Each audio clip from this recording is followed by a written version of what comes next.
Trump administration is setting the stage for a dramatic downsizing of federal workers, ordering agencies to draft plans for mass layoffs by March 13th. Labor unions are now sounding the alarm, warning hundreds of thousands of these staffers that losing their jobs could affect federal services nationwide. I want to now bring in White House Principal Deputy Press Secretary Harrison Fields for the latest. Harrison, welcome to the show. Thanks for being here. Good morning. So federal agencies are preparing for these mass layoffs, right? I mean, USAID employees getting 15 minutes today to get their things out. But we've heard of the scramble to rehire nuclear workers, USDA employees. What is the Trump administration doing to make sure they're not firing the wrong people, Harrison? Well, there's no doubt President Trump is coming through this federal government with a sledgehammer because that's what he said he would do on the campaign trail. But it's also important to remember, while we have a sledgehammer, we also have a scalpel, and we're making sure we're doing a lot of these cuts with precision. If and when we make mistakes, we will own it and we will correct it like we did in that nuclear case. The key here is not to impact our national security, but to trim the fat of our federal government. I've always been saying, let's trim the fat, but let's keep the essential arteries of the body of this federal government. That's exactly what the American people want us to do. This government has grown way too big. We got to bring it back to scale because the American taxpayers are funding my salary and the salaries of all my colleagues in the federal government. We have to be better, proper stewards of the American taxpayer dollar. I know you just mentioned the nuclear workers being brought back as a mistake. Correct me if I'm wrong if that's not what you meant. Does the president think any other mistakes have been made as DOGE is working really fast here?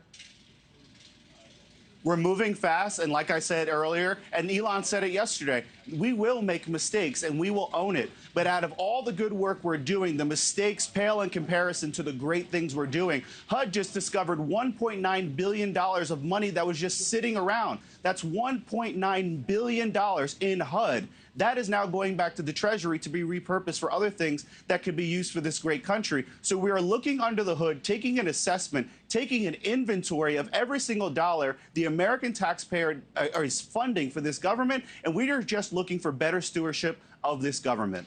You bring up Elon Musk, and we're playing this video of him yesterday as he attended President Trump's first cabinet meeting.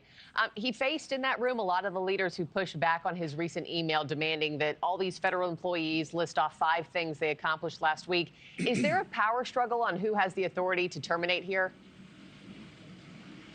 No power struggle at all. All the leadership is coming from the top, which is the President of the United States, the Vice President of the United States, and empowering the entire agencies and departments of this administration to go out and do the work of President Trump on behalf of the American people. In this building, I come to work every day. There is no question who is in charge. That is President Donald J. Trump. Elon Musk serves as an SGE, which is a special government employee, as a senior advisor to the President of the United States to make sure his agenda gets accurately and efficiently done. And there's no question who the leader is here. Yeah.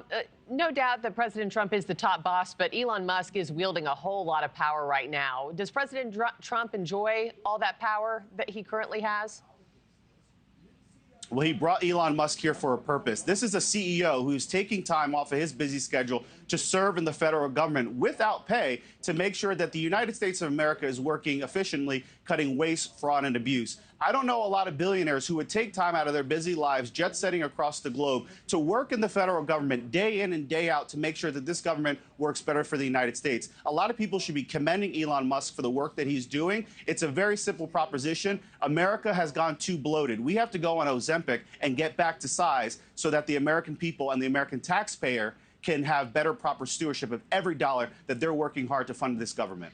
Harrison, let's talk the press pool right now. That's obviously a big headline this week. Media outlets are criticizing the president for taking over the press pool. And in a joint statement from the AP, Reuters, and Bloomberg, they said this: it is essential in a democracy for the public to have access to news about their government from an independent, free press. How do you respond to folks who say this is a way for the president to guarantee that he has favorable coverage day in and day out?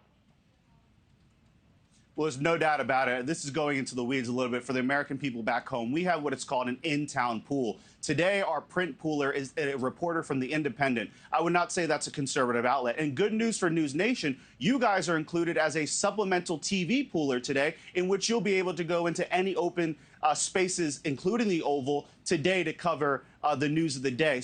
Thanks for watching, everybody. Go to joinnn.com to find NewsNation on your television provider. Also, don't forget to click that red subscribe button below to get more of NewsNation's fact-driven, unbiased coverage.